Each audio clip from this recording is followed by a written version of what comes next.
SLST ফ্রেশার্সদের প্রতি ন্যায় বিচারের দাবিতে কলেজ স্ট্রিট থেকে বিধানসভা অভিযান।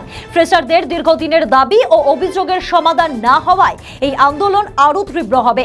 এসএলএসটি ফ্রেশার্স লড়াই চলবে এমন স্লোগান নিয়ে শহরের রাস্তায় নেমেছে এসএলএসটি ফ্রেশার্সরা। কি দাবি রয়েছে তাদের, শুনুন। দেখুন, আমরা এর আগে বহুবার আমাদের অবস্থান বিক্ষোভ করেছি এবং আমাদের এই আন্দোলনে নেমেছি। আমরা 2025 সালে যে ফ্রেশার বঞ্চিত ফ্রেশার আমাদের চাকরি প্রার্থী, আমরা যেখানে 60 নম্বরে লিখিত পরীক্ষায় 60 পেয়েছি, একাডেমিক স্কোরে 10 পেয়েছি এবং এই 10 পাওয়ার ফলে এবং এই 60 পাওয়ার ফলে অর্থাৎ 70 নম্বরের পরীক্ষা দিয়ে যেখানে কাট অফ হচ্ছে 77, কাট অফ হচ্ছে 75, কাট অফ হচ্ছে 73। এই যে এই 73-এর কারণ আমরা এই 70 নম্বরের পরীক্ষা দিয়ে আমরা কি করে এই এখানে আসতে পারি, আমরা কি করে ব্যারিডে আসতে পারি। এই যে আমাদের সঙ্গে এই এসএসসি, আমাদের সঙ্গে এই সরকার যে বিচারিতা করেছে, যে বৈষম্য আচরণ করেছে, যেখানে আমরা পূর্ণাঙ্গ নাম্বার পাওয়ার পরেও আমরা কোনোভাবে কল ফর ভেরিফিকেশনে কিন্তু আমরা ডাক পাইনি। আমাদের এই আন্দোলন করা ছাড়া কোনো উপায় নেই। এত যে পড়াশোনা করেছে, বাবা মা এত শিক্ষিত করেছে, এত টাকা দিয়ে, সব থেকে বড় কথা আমার বাবা লোন করে আমাকে বিএড করেছে। সব থেকে কষ্টের কথা এটা, সেই লোন এখনো পর্যন্ত শোধ দিতে পারেনি আমার বাবা।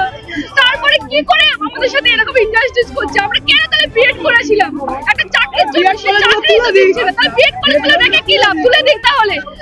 আমার মতো অনেক ক্যান্ডিডেট যাদের বাবা মারা লোন করে তারা বিএড কলেজে ভর্তি করাচ্ছে, তাহলে বিএড করার মানে কি ছিল? যদি 10 বছর এক্সট্রা দিয়ে দেবে আর যদি আমাদের কাট অফ 75 করবে, তাহলে আমরা 70 কি করে আমরা 75 পাবো?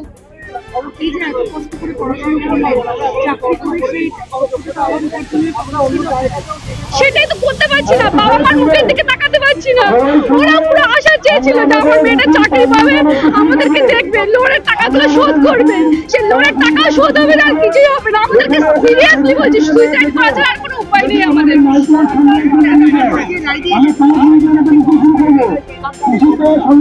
এটা কিসের এটা জাস্টিস করলো কলকাতা হাইকোর্ট? যে 32,000-এর সাথে একরকম তারা জাস্টিস করলো, 26-27,000-এর সাথে এরকম জাস্টিস করলো কিরকম? মানে একটা চোর যে চুরি করবে তার একটা আলাদা তার ন্যায় দেবে, আর আরেকজন চুরি করবে তারও আলাদা ন্যায় দেবে। কি করে এটা সম্ভব? এটা সম্ভব না। যে মার্ডার করবে তার যেমন ফাঁসি হওয়া উচিত, সে আরেকজন যে মার্ডার করবে তারও সে ফাঁসি হওয়া উচিত। কিন্তু এখানে কেসটা উল্টো ঘুরে গেল কেন? হাইকোর্ট জাজমেন্ট দিল অন্যরকম আর সুপ্রিম কোর্ট জাজমেন্ট দিল অন্যরকম। সুমনা মণ্ডল।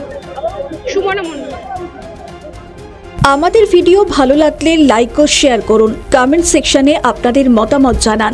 আরও ভিডিও পেতে আমাদের চ্যানেলটিকে সাবস্ক্রাইব করুন এবং প্রতি মুহূর্তে খবরের আপডেট পেতে প্রেস করুন বেল আইকন।